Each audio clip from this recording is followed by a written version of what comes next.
Hello, everyone, and welcome. I'm Barbara Tien with Project Kin, and I'm absolutely thrilled out of my gourd to welcome today Taneya Koonce, who is a tremendous legend, Oh actually, my gosh. here. Oh, we're just getting started here in family history, storytelling, and encouragement, enthusiasm, because all of us really are here because we believe in our family stories. We believe in the Yeah. importance in getting these stories told.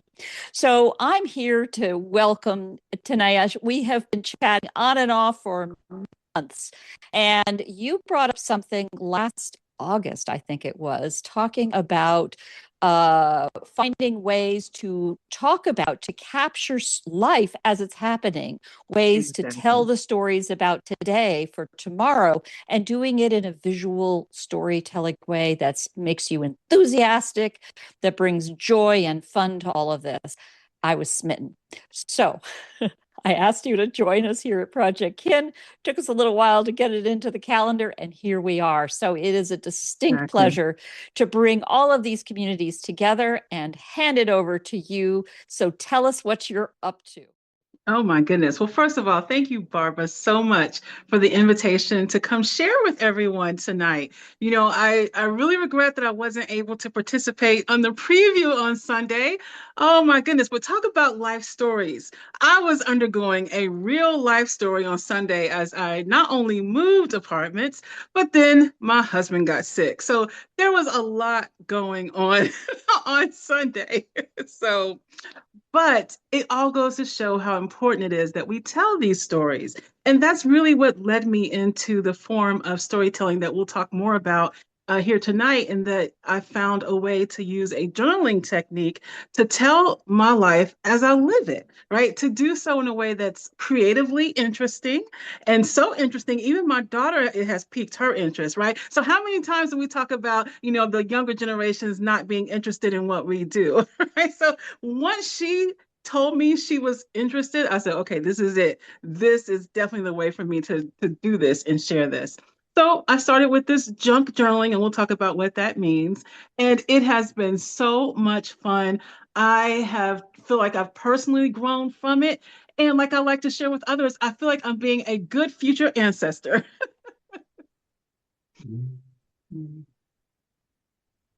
Okay, I think the view just changed. Did Let's it? see. Okay, it did. So I don't see you anymore, Barbara. But can you That still see me? is just your, I still see you. That just may be Okay. your Zoom. And Okay. just hold that little bad boy still, and you be you. We're Okay. enjoying it. All right. So I guess I could start by telling, how a little bit more about how I got into it and what appealed to me, if that works for the conversation. So I started doing junk journaling in August. It was late August. And it started before that because I have been on a journey in the past couple of years to try to find ways to tell stories in a more consistent format. I don't consider myself a storyteller, but I know how important it is that we have stories to talk about what we're learning in our family history journeys, to talk about our own lives, because stories are what make the facts that we're constantly digging up, researching, finding, collecting. It's those stories that really make it interesting, right? So I've been wanting to practice my storytelling more. At the same time, I've also wanted to do more journaling. I have found that journaling allows me the opportunity to one, not only get offline, right? Because we spend so much time offline. It's nice to have these moments when you're not constantly online and distracted by all the things that tend to distract us in life. So I wanted to do more journaling. So I was, as people do online, looking at different videos and things and came across this concept of junk journaling. And what junk journaling is us keeping a hold of those daily daily things that we come across throughout our days. So the ephemera that we end up with throughout the day. And we're talking things like receipts from when you go to the store, tickets when you go to some type of show and event, mail that you get, this postage stamps are even ephemera, right? Postcards that we might get, packaging from food that we consume, like the variety of what you collect in a day can be almost astonishing. And you may think these are not things that you would hold on to, but what I think is impactful about it is that it reflects your experiences. It reflects your life. It reflects the decisions you make as you go about your days. For example, my husband just bought me some peanut butter yesterday, and I had to say, oh, but that's not the peanut butter I get. I get the no sugar added peanut butter, and I get that for a very specific reason, right? So if I'm going to be a good future ancestor, I think it's important that whoever is, learning about my life knows that it's no sugar added peanut butter that I get because, and I'm very open about this, I do have diabetes, right? So it's just those reflect my personal life experiences, and those type of things matter. So I said, okay, how do I get started doing this? What does it take? Well, first step is collecting it, right? Instead of throwing it away, it's not junk. It's not junk you throw away. It's junk you keep. Then you get a journal of some type, right? And I started with a composition notebook. Composition notebooks are cheap. You can get them for $1, maybe $2. They come with lots of pages, anywhere from 80 to 200 pages, and a glue stick, and you are off and running. So you start with you start with the junk that you're collecting, stick it into a journal, and then you take time, if you want to write a few words about what it is that you're putting on this page. What's interesting about junk journaling is that there are no rules. People express themselves many, many different ways. There are no prescriptive ways to do it. There are no rules that say you have to do it one way or another. You are free to choose what you put into your journal. And it's a creative process. And, I really feel like it equates back to playing as children, right? Play is a learning activity. Play engages the mind. Play keeps you lighthearted and spirited. And this is my form of play because I get to play with different colors. I get to play with different types of media. I get to play with doodling and crayons, and if I want to, or markers and pens and colors and scissors, right? I get to cut paper. So it's a form of play that also feeds into my passion for family history, genealogy, and being able to tell the story of my life. So I really appreciate it for all that reason. So when I learned about it, I thought, okay, this is what I'm doing. Let's give it a try. So how did I start? Well, my very first junk journal is over here. And this one, I just grabbed a journal that I had around the house and opened up to page one, collected some things that day and stuck it down and wrote a few notes about it. And then over time, I got more creative. So my second junk journal, I decided that I'm going to try to do some show and tell. So I may knock my whole shelf over doing this, y'all, but hey, this is what you're going to get. So my second junk journal, I decided to be even more intentional. So the cover of this one is Orange Blossom. And I was inspired to do this because of my daughter.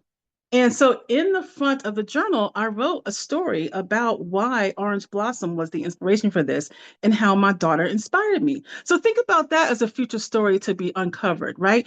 I am talking about my daughter and specific characteristics about her and this association with the character of Orange Blossom. In my last junk journal for last month, my theme is Elvis Stitch. And again, I do the same thing. I tell an intentional story about why I chose that particular creative expression to be the concept or overarching theme to my journal. And my current journal for February is actually based on how my husband and I met. So, wouldn't you like to know the story of how any one of your ancestors met? Sometimes you know the stories, sometimes you don't. I am telling the story of how my husband and I met in the beginning of this junk journal because it reflected the theme that I chose. So it's a way of expressing the stories from our personal lives just in a way that just makes it fun and creative. So that's how I got started. Now, I have to say, I'm not the only one to do this. There are so many other examples, even in our genealogy community, of people who are being very creative as they tell their family stories. I think a very notable example is Dear Mert. Many of us follow her, and she has been making these treasure journals for her grandchildren that are extremely beautiful as she uses that as an opportunity to tell the stories of her ancestors using all types of mixed media. So I have been following her journey for a while as well. And she has a community of people who are creatively telling stories through, telling their family history through creative ways. So this is not in any way unique to me. And oh, Pat's online. Oh, I didn't even see her. So yeah, so Pat, you've been an inspiration to me and many others because you have demonstrated how we can be creative in ways that are going to be engaging for the family members that we are interacting with and engaging for the family members in the future we may never even know. So, that has just been incredible to begin this journey and take off on this journey. All right. Oh, I see comments. Should I try to keep up with the comments? I usually like to do that, but we're not going to bother. So we'll wait. You just keep on going. Leave us some time at the end because there's a lot of love Okay. going on back. Oh my goodness. So let me see. So I think it might be helpful maybe to share a couple of examples or a few ways that I have done the practice of junk journaling. So for example, okay, this is really good. One of my first in my first junk journal, I think the day it really resonated with me what I was doing and the impact of what I was doing was a spread or a layout that I made for one Saturday. We were so busy on this Saturday. My husband and I were out all day long, and I was constantly collecting stuff. And now, of course, it's a joke because even my family members are bringing me stuff. You want that for your journal? Yes, I want that for my journal. So we had gone out to lunch. So I kept it was at a Korean restaurant. So we had chopsticks. So I kept the wrapping from the chopsticks. On the way out the door, there was a Korean newspaper in the stand. I grabbed an issue of the Korean newspaper. Then I remembered that McDonald's was running their BTS promo because I'm a big fan of BTS. So I went to McDonald's and got the Happy Meal and I asked for it without the food. The cashier looked at me funny because I wanted the packaging, right? I wanted to be able to put in my journal. This is a group that if you don't know BTS, it's a Korean boy band, K-pop band. So I wanted to be able to express and document that I am a fan of this music group. And so I wanted the packaging of the members, and it came with these little figures. So I wanted that packaging so I could put that in my junk journal. At the same time, that day I had put on a specific blouse that I had recently purchased.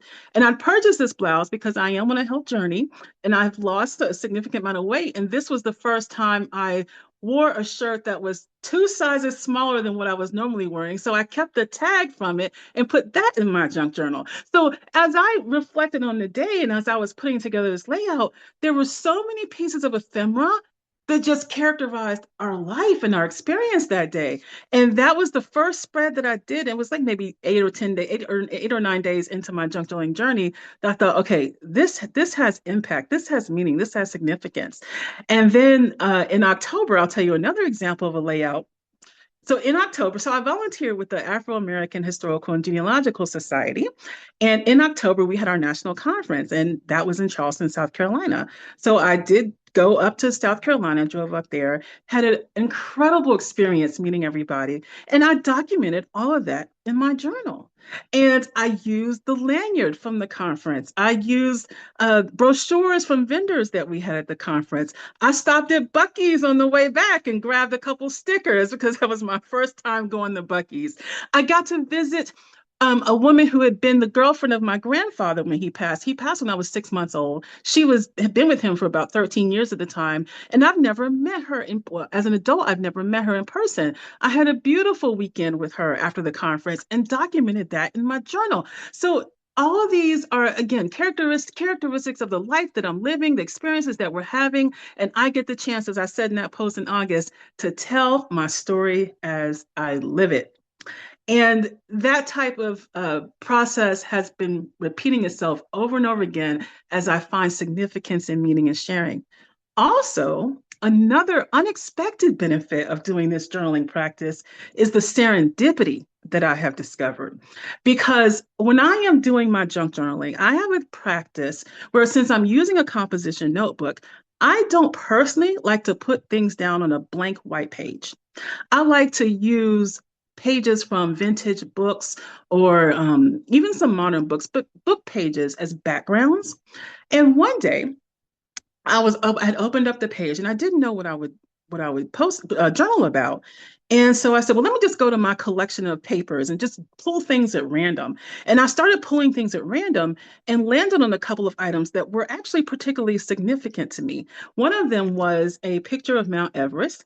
So Mount Everest is I say it's on my bucket list, but it's not really on my bucket list. Like I would never climb the mountain, but maybe hike to base camp one day, right?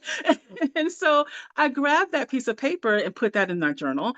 And then another paper that I came across was a farm pages from an old pharmaceutical book. So how these different medications listed and what their indications were, what they were using them for. And I had a colleague at work who recently did go to base camp at Mount Everest. So I used that as an opportunity to take those random pages that I had drawn and document his story. And in documenting his story, I'm actually documenting right my own story, right? Because this is a professional colleague, so it gives me a chance to talk about work, right? And so I tell you, serendipity finds its way as we're doing this journaling process. Another example I want to share is not even my own personal story. I love postcards that have the people's addresses on them so you can actually research them and see who they are. And there was one postcard that my mother brought to me on Christmas Day because it was in a book that she got from a thrift store. We go thrifting. I get things from thrift stores all the time. And I looked up the person who this postcard belonged to or who it was mailed to, and I learned her story. So what I did was I did a set of pages specifically for her. Her name was Hattie. This postcard was sent on September 11th, 1914 for her 34th birthday. I researched her, got to understand her life experiences, and then I did a layout dedicated to her. So she was from Ohio, so I had elements in there of maps from Ohio. Her father had worked from the railroad, so I had pictures of cutouts from old vintage books with a railroad, with a train on it. He had worked as an electrician, so I had some elements of lights on there. And I kind of traced where she had lived and I put in the journal that day different pieces of ephemera that connected to her life. So what I was doing was I was not only telling the story of me having come across this postcard and how I enjoy researching people randomly and making sure their lives are documented online. So I was documenting my life, but I was also documenting hers. And that made such an impact on me that I've decided I'm going to start a separate journal just for vintage postcards that I research and use that as an opportunity to creatively tell these random stranger stories too. And then I'll share those online because, right, there are places that we can share this type of information online, freely available, publicly available, because who knows who might be looking for Hattie in the future and come across the work that I've done to research her story, but also in an interesting way, this creative layout that I've done with a postcard that she received for her 34th birthday. So it's a lot of fun. I have a lot of joy in doing it. And as I've said before, it's not only impactful for my own family story, but for the family stories of others. Now, full transparency, when we think about our ancestors, I have not yet done as much journaling of my ancestors' lives. I really wanted to get a handle on what it meant for me to document my own life, but I have so many ideas. So I've just moved, right? So look, these are my bookshelves, right? They're so empty right now, but I keep a bookshelf full of family memories, documents, memorabilia, papers, letters, just all these different pieces of information. And rather than store them in archive boxes, I'm thinking, I can creatively journal them in a way that's going to still be good for them from an archive preservation perspective, but tell the story. And what's important about this is in context. Junk journaling allows me to tell a story in context. It's not just a letter, maybe from 1940 of my because I have a letter of my grandmother received in 19 when she was 18 years old. So let me do some math. Around 1940, that she had applied to go to a nursing program, but she actually didn't go because, as my mother tells me, her father drank up all the money. Okay, so she didn't actually go to this nursing school program. I have that letter, physical letter. I have it scanned because I do have a digital archive, and I've got an explanation of that.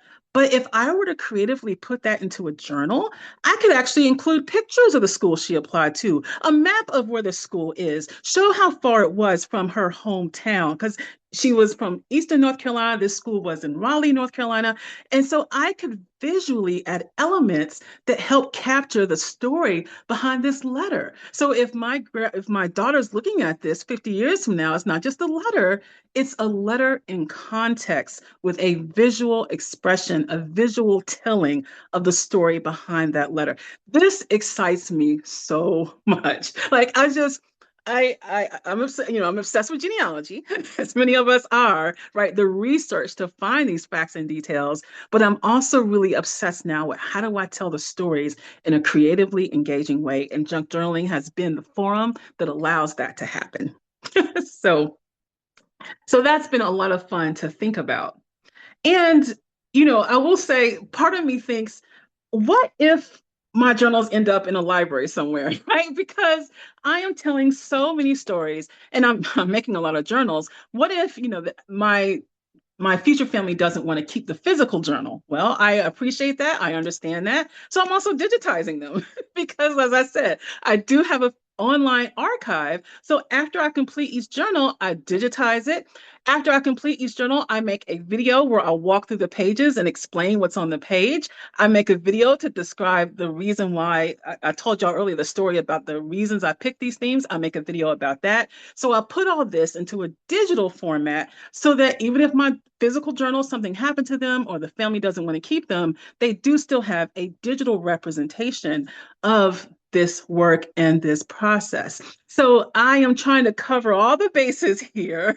And it just gives me so much pleasure to think about how I am making such a legacy for my future family. And it excites me to think about all the ways that I still have opportunities to grow to tell the stories of my ancestors and my extended families. So I keep cards that people send me. I keep even when it comes to like social media posts, I will capture those and find ways to incorporate that into my journal. As different events happen, not only for me but extended family, I'm trying to capture that as well and come up with ways to visualize what's happening. So it's just been amazing. Now, I will say, I'm the kind of person that does a lot. I tend to do the most. So if you're listening and say, there's no way I'm going to journal and make as many journals as Taneya's making, you don't have to. As I said earlier, junk journaling has no rules. There are people who take one journal and it takes them a whole year to fill it up because it's not about quantity. It's about your intention. And every little story you tell is an additional story that didn't exist before. So please don't feel like you have to do this every day. Don't feel like you have to do it all the time. It could be something you do when you feel like it as another way to add to the work that we do as family historians and genealogists. There is no reason to feel like you have to go as far as you see me going and sharing online because this is your personal journey. It's specific to you and what you enjoy. I personally try to avoid creating new paper. And let's see, I guess the best way I can explain that is I like to use paper that already exists. But there are many others that don't. They will buy papers like scrapbook papers or origami papers to put into their journal. I personally try to rescue books. I like to use things that are already existed to add to the ephemera that I'm adding. But that is a personal choice, right? Don't let anyone try to dictate to you what you're supposed to do. This is your creative expression and you do this in the way that works best for you. There are people who love stickers. Now, I do use stickers. You could just use stickers and, tell the stories of your family members. It is completely up to you. And that is part of the joy of junk journaling. And it's a fantastic community of people, just like we have in our genealogy community, people who are willing to share, people who you find have so much open heart, who are so kind and giving and just can make your brighten your day. And one of the things that we do is we share what's called Happy Mail. Now I'm gonna show you just a little bit of this envelope. No, can't show too much. Her address is on it. But I received a Happy Mail envelope from another junk journaler. And what's in Happy Mail? Oh, just random pieces of paper, random bits of ephemera that we can include in our journals. And I opened up her envelope and she included the most beautiful letter And the most beautiful note, because what she had done is she had looked me up online, just got a feel for who I am as a person, and sent me things that she thought would match me. And when I tell you, I felt seen. Like if you've seen Avatar, you know how the Na'vi have the "I see you, Jake," right? So I felt so seen.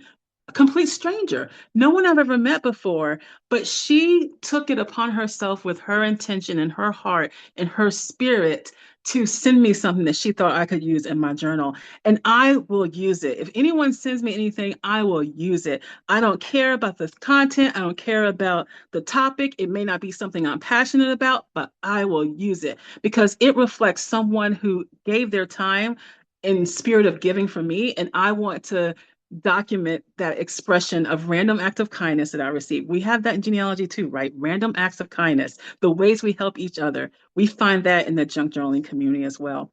So it is just the most enriching hobby, and it's such an enriching hobby that goes so well with me in my genealogy work, in my family history work. And now I'm expanding upon it in several different ways that I won't even have time to go into here.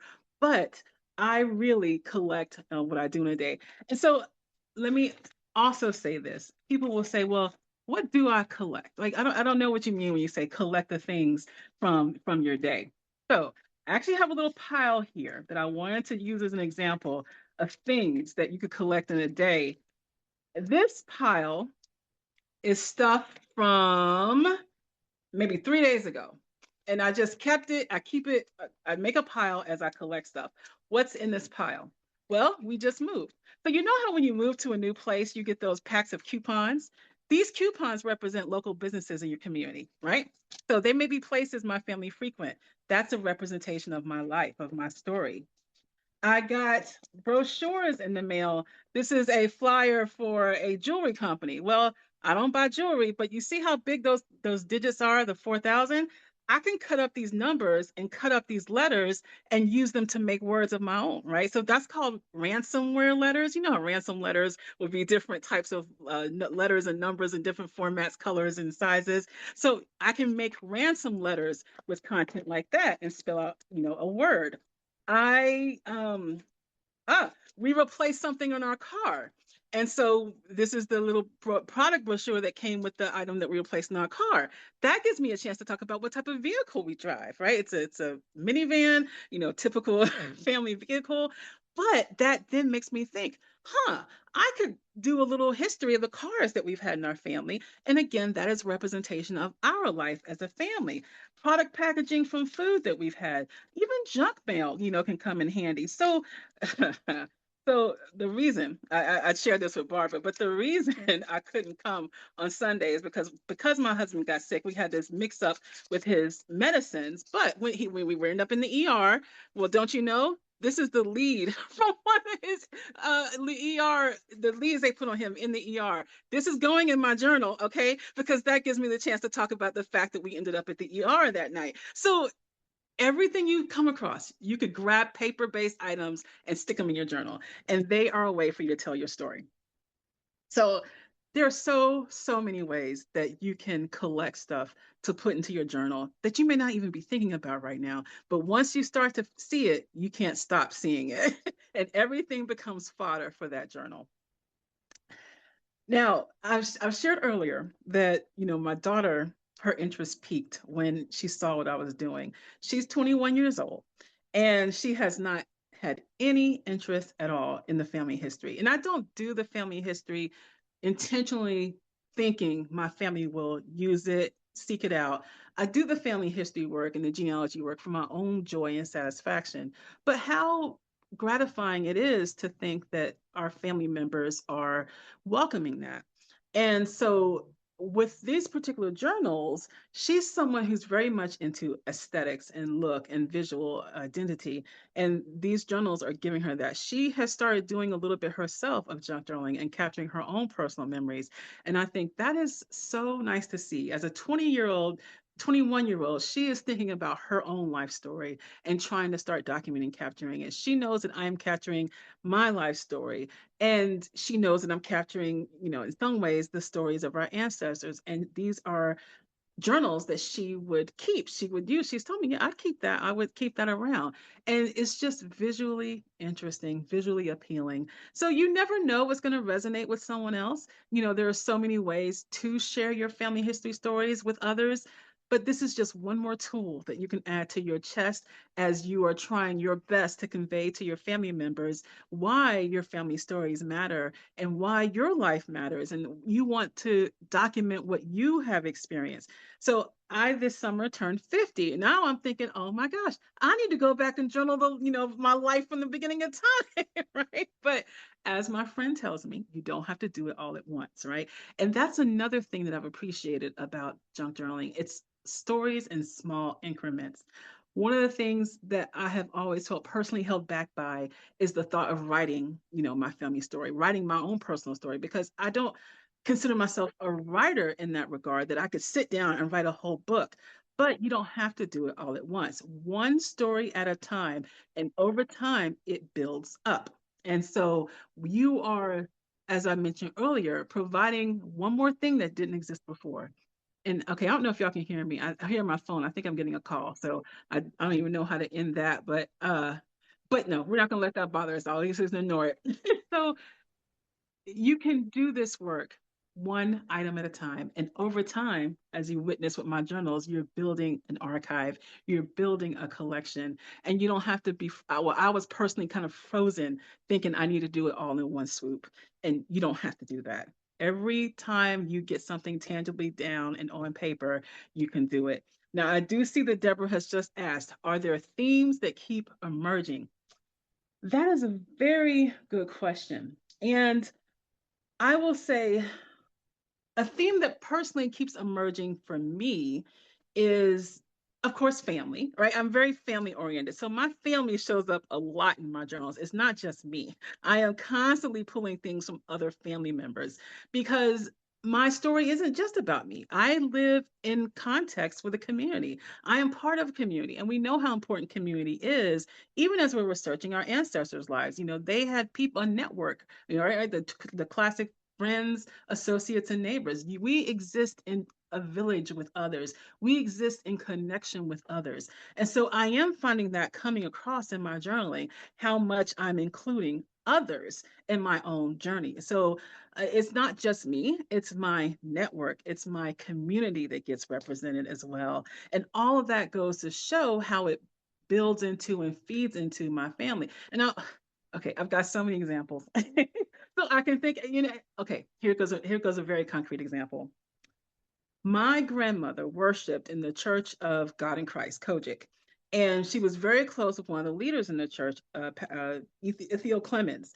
And then my mother became friends with Ithiel Clemens, and I remember him very well. And as I was moving, I came across his obituary, his funeral program from his service. And I thought, okay, I need to make sure I include this because I have in my head a good 60 years of history of my family with him and the importance of that church to my grandmother and earlier on my mother. And if I am using my journaling to express that, I'm able to capture my family's relationship with this church and with him and get that expressed in a way that I can't express with just a family tree. Right. So there's so many things you can't express with just a family tree. Yes, I can document his life, where he was born, where he lived throughout his life, where he passed away. But I've got ephemera from him. Not only do I have his funeral program, I have brochures my grandmother kept from going to different services over years. I have a picture of him as a 20-year-old when he was a youth pastor, right? And I've got pictures of him and his wife, their wedding picture when they got married. Like I've got this ephemera from his life because he was part of my grandmother's community. And that is what is exciting, is that I can find ways to express that and tell the stories and not feel like I'm being mundane as I sit and write it up on in Word or something. I can do it creatively and then write by hand. Now, I will say that I don't like my handwriting. I don't, I've never liked my handwriting, but I am going ahead and doing that because it is my handwriting. It is me. It is who Taneya is. And just because I don't like it, I want people in the future to know what it was, right? You don't criticize your ancestors' handwriting. You are just happy to have their handwriting sample. And so it's those type of things that allow us to break free from, worries we may have or fears we may have. And another way that I personally have broken free is junk journaling has allowed me to not be so caught up in precision. In fact, on the back of my first junk journal, I told y'all I like to use paper that already exists. So this is a cartoon that came from a magazine in the 1970s. And in this cartoon, the yellow balloon is making fun of the blue balloon for being too precise. Because the blue balloon looks is drawn like a watch. I don't know if you can see it, but it's drawn like a watch, right? Watches are all about precision. And it's making fun of him. And I thought, how perfect of that for me to use as the concluding page of my junk journal, because that is something that I have found to be the case for me. It is allowing me to not be so caught up in precision, to just let the energy flow, to let the creative expression flow. And so I had to conclude with that. It was just too perfect. And I have documented that at the bottom of the page. I wrote why I chose that particular image and what it has done for me. So the opportunities to tell your stories is just amazing through this junk journaling. And I know not everybody feels like they're creative enough to do it. Look, let me tell you, my first page, if I could show it to you, I can't show it to you because it's got some personal information on it. But my very first page was literally I did use a blank white page, and I just stuck a couple things on it, and I wrote a couple things on it. It was so boring, but I did that for a whole month, right? Because I just wanted to get it out. Over time, I started doing other things and experimenting in different ways. But it's really up to you, as I said earlier. You can do whatever it is you want. So I try not to let that worry me. I just do it, get it out, get it on the page, and just whatever lays there is what gets expressed and what gets written. So how are we doing on time? I want to be very cognizant and sensitive. We're doing just fine on time, but there is a lot of enthusiasm in the comments that I actually don't feel as though I can do justice to interrupt with. I think what we might do at this point is if you want to wrap up your comments, and then we can Okay. go into let people go ahead and speak. But I'm going to Yeah. make sure that all of you are really brief so that we get a lot of Taneya. Okay, Yeah. go ahead. Yeah. Okay, so yeah, just to wrap it up, I enjoy sharing this with you all so much. And I do share my journey along the way because, it gives inspiration, it gives ideas. My sister has also started doing this, and she tells me she is in my digital album all the time looking for inspiration as she is finding ways to be creatively expressive. And we're two very different people. And actually surprised me that she said she was going to try it, but it's been so much fun to watch her take this on. And I think, wow, imagine if we're both doing this. We're capturing, now we've got siblings, right? Capturing your life. And your siblings can be so completely different from you, have experiences that are so different from you, but together they tell the story of your family. So I would encourage you to try it if you're even remotely interested. And you don't have to do a large composition notebook. I mentioned that my daughter has started, her notebook is literally 6 inches by 6 inches. She has a mini one. And so the time that it takes to fill it up is minimal because you have such a small space to fill up. So you can go anything from a mini journal to a whole 8.5 by 11 size if you want, or somewhere in between. And just I challenge I okay, challenge is not the word. I encourage you to one day pay attention to the things that you come across that are paper based or something you could stick in a journal, and just hold it aside. At the end of the day, reflect on what you've collected and the story that it tells about what you did that day. And it doesn't even have to be just paper. When I was in New Orleans, we went to a restaurant and I specifically asked them for something to put into my journal. And one of the things they gave me was a medallion. So it's got the beads, like the Mardi Gras beads. It's a big, thick medallion. That big, thick medallion is in my junk journal. So I encourage you to spend one day, collect the stuff, and reflect on it at the end of the day and see what type of story that conveys to you. And then think about, wow, wouldn't it be interesting if I shared that for someone in my future family to know about? And it doesn't even have to be big ticket items. So it's not like you have to go on vacation. It's not like you have to go on a special trip. You could literally just be running errands in a day and come across things that you collect and put into your journal. So, you don't have to be doing major things. You could just be living your life as it is. And I will close by saying this. Andy Warhol, the artist Andy Warhol, right? His art is very well known, visibly, immediately recognizable, right? He has one of the largest personal ephemera collections in the United States. It is in his museum in Pittsburgh. He used ephemera, what we would call our junk, as inspiration for his art. So he collected all these things because ephemera tell stories. We know this from genealogy. Ephemera tell stories. So collect your ephemera, tell the story, tell your life story, because that's going to help you be a good ancestor. We don't like to think about being gone, but if we know it's going to happen, so let's be a good one.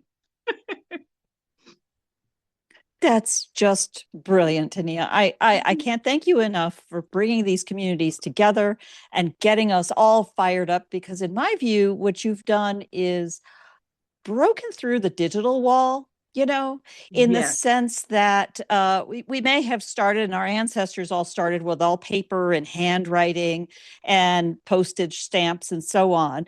And you have encouraged us to don't forget the physical, don't forget the paper. Yes. And the genius to me of ephemera is it's the thing that nobody thought was important. It was Right. transactional for this moment and it Yeah. disappears. It's not an artifact of precious value. And yet we Yeah. already, this is a yogurt jar that is my pens. I love this thing. Uh-huh. Um, and how we carry that forward. I don't want to take the floor though. We have such joy in the comments. Please go ahead and chime in. I guess, how should we do this? Why don't you, first speaker, go ahead and go, and from there raise your hand and lower your hand Okay. to go, and let's keep them short. All right. Yeah, just end up on the floor. All right. All right, Chris, you were the most recent one to pop in there with comments. Go ahead, please. Chris Wright from Australia. Yep. I was just Go ahead. wondering, is there a good way to do this digitally, like a website or some sort of computer application? Because Mm. I am trying to downsize, not collect more stuff. Not collect more stuff. Digitally. Um, well, if you're trying to downsize, you could scan your ephemera and use an application like Canva that allows you to just insert digital images and paste it onto a virtual background and then create a digital album of your ephemera, but not keep the physical ephemera, just scan it in or take a picture and use that digitally. So yeah, you're right. I have thought about that. I'm doing a journal every month at this point. In a year, I'm going to have 12 of these. 5 years from now, I have 60 of them, right? So, but I understand the concern about not wanting to create more physical. So you could do it digitally using something, like Canva or, Photoshop. Any photo application will allow you to take a scanned item and lay it on top of a background. And then you could also write.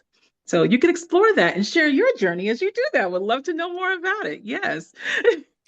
Okay, thank you. By the way, with respect to Canva, one of the things that I've done is used what they call a whiteboard feature. It's Yes. primarily designed for digital whiteboards for businesses, but you Mm-hmm. could go to town on that and You it can be could. infinitely large and it can integrate in with links that go somewhere. Yeah. Plus, you can take the whole darn thing in any scale and download it to PDF or something like that. So Wonderful. you've got the Yeah. archiving means as well.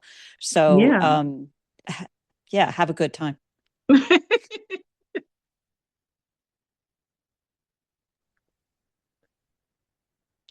I'm going to pick on you. Darlene, do you want to go next?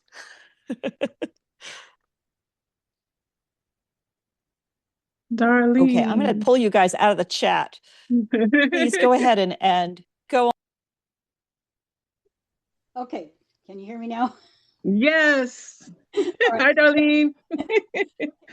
I have a number of scrapbooks that my husband's grandmother did in the 1920s to 30s, and a couple that my husband's aunt did, or my dad's aunt did in the 30s and 40s. And they're very much like this. The one that his aunt did, she started with a trip that she took back to her 50th high school reunion. Okay.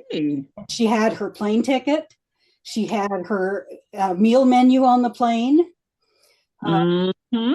All of those little details, and she had a piece of fabric and a piece of lace from the dress she made to wear to the party, Oh, wow. and she just went on from there. It was really, really cool. And Yeah. So you've experienced seeing that, her telling yeah, her story. yeah, Yeah. and it's really cool. And then grandma's, she saved all of the cards from the kids baby showers and from their birthdays, and cards Mm-hmm. cards that she bought for the babies to give to their daddy, and all of that. Yeah.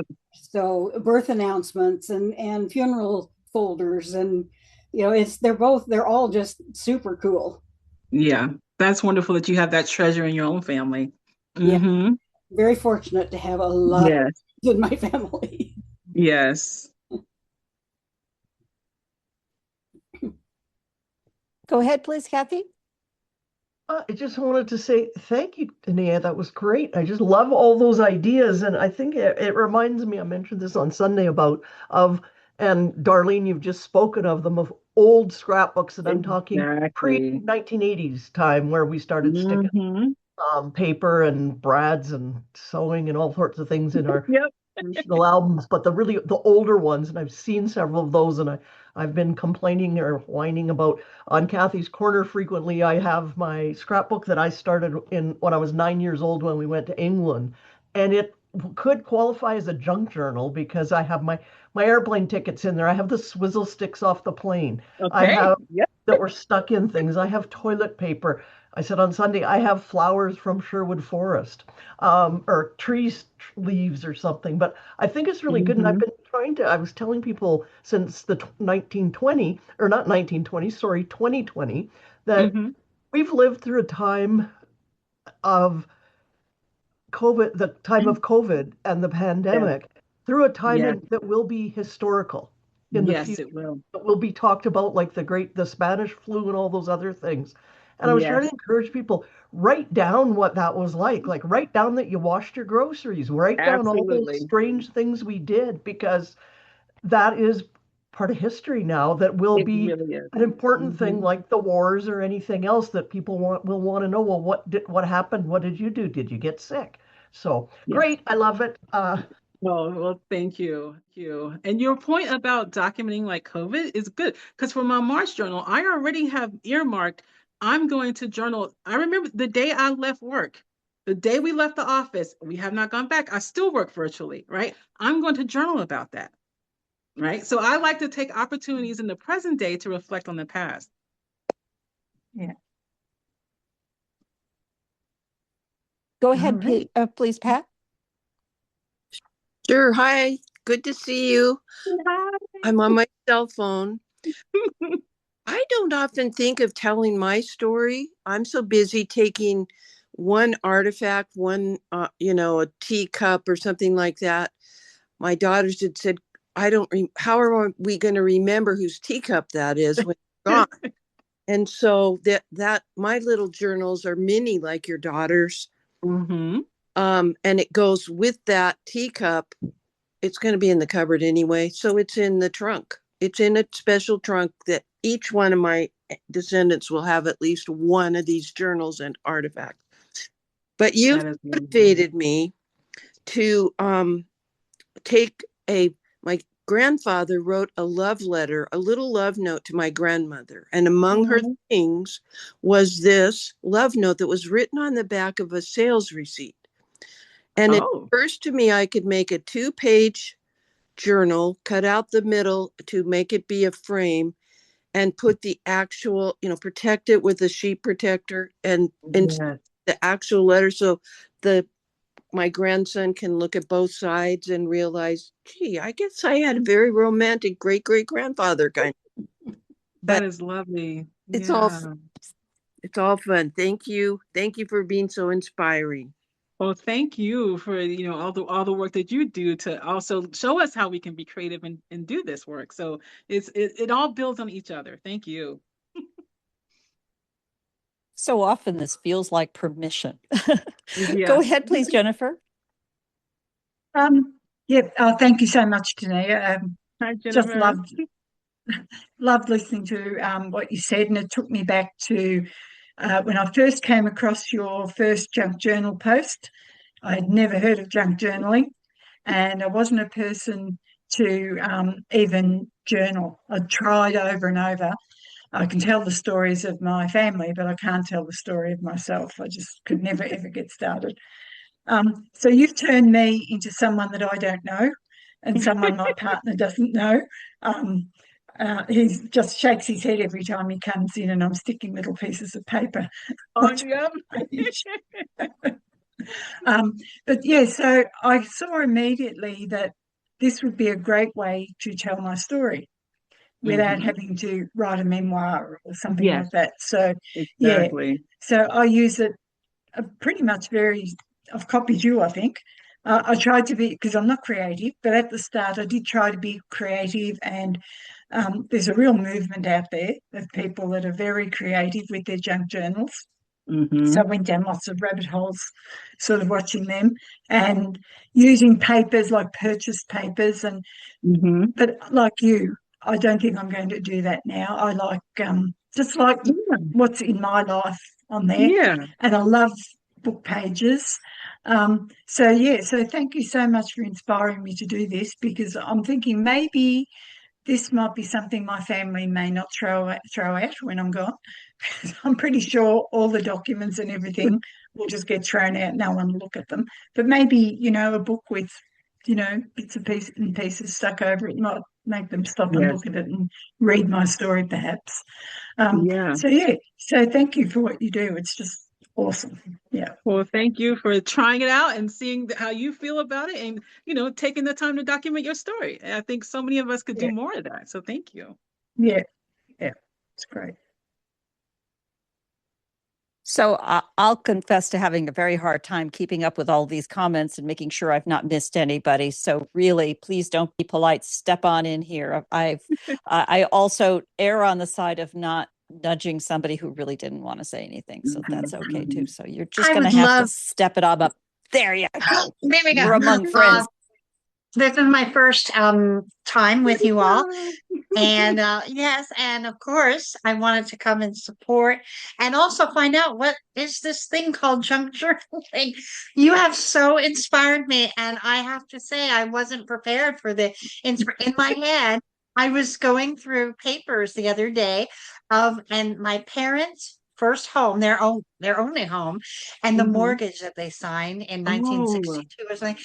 And all of a sudden, I was like, oh, I could actually journal that, what it meant to me, what it meant to them. I was there at the yes. end. They bought the house because they just had me. It was just like all of that. So thank you. I now know what to do with that. So thank you. Okay, I'm glad. It was so Yes. inspirational. Oh my goodness. There's Thank so many you. stories we have that we need to get out, Yes. and why not have fun doing it? I love it. Love it. Thank you. Thank you. Yeah, thank you. Go Taneya, I ahead, Mary. think Pat wants to share. She said Okay. she can't raise her Pat? hand, but she wants to share. Maybe she Here, can't. I think Renata's next. No. Have anything to say, Pat? I was letting her know that you wanted to speak. Okay, did speak. Oh, I do want to say we should have a workshop, and actually all of us could, move our phones or our camera and show what we have done after like a 30-minute oh, I would meeting. love that. Let's take action. Okay. Do I hear a Mondays at Mert workshop? Yeah. A Wacky Wednesday would be Wacky Wednesday workshop. Okay. Let's We'll have to do that. That'd be fun. okay. I'll schedule it when you All can. right. All right. And Thank you. I want to, since Renata just popped up, Renata, you're going to make it into my journal. So Renata recently shared her journey to see the monks that are walking for peace. And that has personally impacted me. And Renata, I was going to actually call you about this because I resonate so much as well with what they're doing. So you're going to be part of my journal too, right? Because as I said, it's our community that makes it into these journals. And so the perfect example of a meaningful moment and capturing that for posterity. That's great. I look forward to seeing it, and you can call me anytime. Yes. And tonight has been wonderful. Thank you. Thank you for being here. Go Okay, ahead, please, Mary. Oh, Hey, can you hear me now? Oh, Yes, okay, we can hear good. you, Mary. I'm a textile artist, and I've been wanting to do some little there's kind of a whole movement in what they call slow stitching, for Okay. kind of relaxation. And Uh-huh. I really got inspired when I saw this book. I don't know that you can see it Nope, you can't. It No. says Daydream Journals, but the cover is a quilt. And I thought about as a textile artist, there's all these, I've gotten into mixed media. And I Mm-hmm. like you, I have a lot of ideas, and that can really get in the way sometimes. And Yeah. perfectionism can get in the Yes, way because, it you know, can. when we do genealogy, we're very methodical. So Right. I got this idea I want to share, and this could be interpreted in other materials, but you can, if you want to paint with acrylics, you can get these pads of canvas paper, watercolor Mm-hmm. paper. You can also get muslin, felt, Mm-hmm. old quilts. And so I had shared on Facebook today with Taneya my Yeah. idea because I want to do one called Book of Hugs. And it's basically my maternal line, like these Okay. images. And some of my mother told me that her grandmother taught her to do embroidery. And I have one of the sunbonnet Sue that she had embroidered and so forth. And Oh. I thought I can incorporate that. But what I wanted to mention, and this, like I say, could be interpreted not necessarily as fabrics, but other materials, is to do individual pages. And like, I love what you're doing with envision a file folder where every day, you've whatever happened that day you're putting in it. Yes. But to arrange these various things that you're doing and then assemble it. Because I can Mm-hmm. tell you, I have a whole shelf of journals that have not been used Mm-hmm. because, oh my God, what if I start here, but oh, I should have done this, and the whole planning thing. Right. And so I came up with this idea that I would do these soft journals that had all the different kinds of materials I've worked with. I'm actually a weaver by background, but Okay. I could have hand woven, I could have uh, felt, embroidery, quilts, but also incorporate uh, pieces from my ancestors because otherwise they end up in boxes, they don't get seen. And I love Mm-hmm. this idea of the journals. And Mm-hmm. the one last idea I Yes. wanted to share was um, another genealogist, his mother-in-law who passed away was from Belgium. And every year she would go to a different town in Belgium and visit and bring back a piece of lace. Each town had their own design. And so Oh. they inherited all this. He's like, for him, he's not into it. So it's like, oh no, more lace. What do I do Mm-hmm. with it? And I said, well, of course, if you're not dividing it up to your kids, you can put in frames. But then I came up with the idea of a soft journal where Mm-hmm. you would take these pieces of lace and attach it to the page, whether it's a cloth like a felt page or it could be canvas, it could be any material. And then next to it, you could have photos from her Yes. trip. You could have Yes. some comments, some stories, Right. as much as little as you want. And I love your idea about digitizing it Mm-hmm. because I mean you mentioned a whole lot of things very quickly, but I caught on to it because I mean that's how my brain thinks. And of course I just turned 75 last week and I've worn myself out, but be careful. Yes, Creativity exactly. is So many ideas will get you.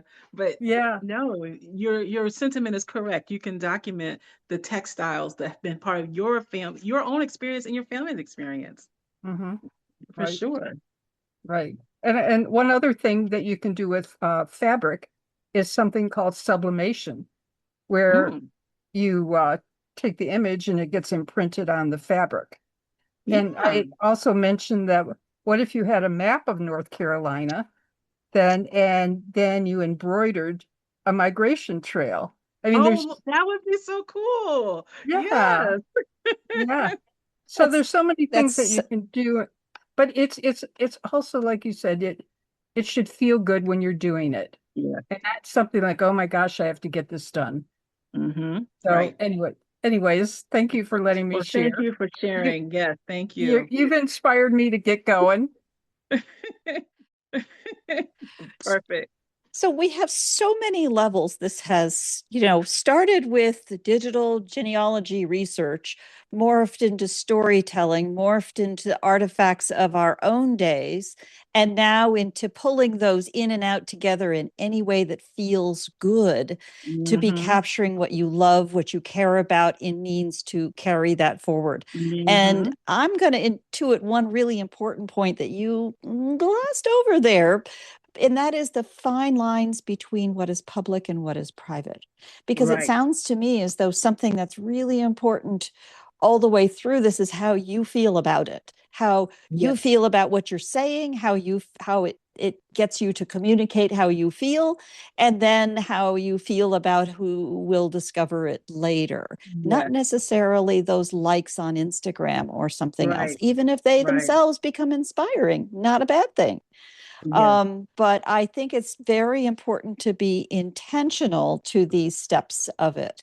And I am thrilled to ways that I always think about plays, and there's this idea of breaking the fourth wall when someone on stage steps outside of the stage and talks to the audience. It's as if our digital world has busted through, stepped out and put a hand out and pull us inside. And now we're going back and forth. And to me, this session was just a pure joy in doing all of that. And I think this whole group will join me in warm thanks to you. And you know what? No, I'm cutting it off early. We could keep going for the next 3 hours. But part of the joy to this is in channeling that energy to put into your own journals, your own books. I do everything with paper. And I have for 20 years. But it's, having that freedom to who is it for and what am I doing and where am I going with it. Thank you so much. This has been a sweet joy, inspiring, and I think everybody will join me in lots of love. I will be only attempting to capture this in our recording today. I've got your comments. Keep sending quick. Send me those chat messages with links you want me to include in the notes. I will do that. And all of you, whether you have blah, blah, blah accounts or whatever, it's all free. Come on in and leave comments in the notes to this, because the recording itself becomes its own artifact. And oh my goodness, Jennifer just burst out with a bundle of joy there. I didn't even know how to do that. How to do that? This is, so much love to what's happening here. And I think it's going to be a watershed moment for many of us as we get inspired too. Thank you, Taneya. Well, I thank everyone for their time and allowing me to share this part of what I'm doing from my own family history as my personal history. And I am excited to see what you all come up with. Even as you experiment, as you try, definitely share it, because you will inspire others. Believe that. Thank you. Okay, thank you, everyone. Again, I will be following many new names to me, and I will be following up from the registration list to attempt to get you all copies of this link, and thoroughly encourage you to drop your comments in the messages, and tips and tricks and pointers, all very welcome. We've just become a community here. We bonded. It happened. Yes. All right. Thank you so much. Good night. Thank you.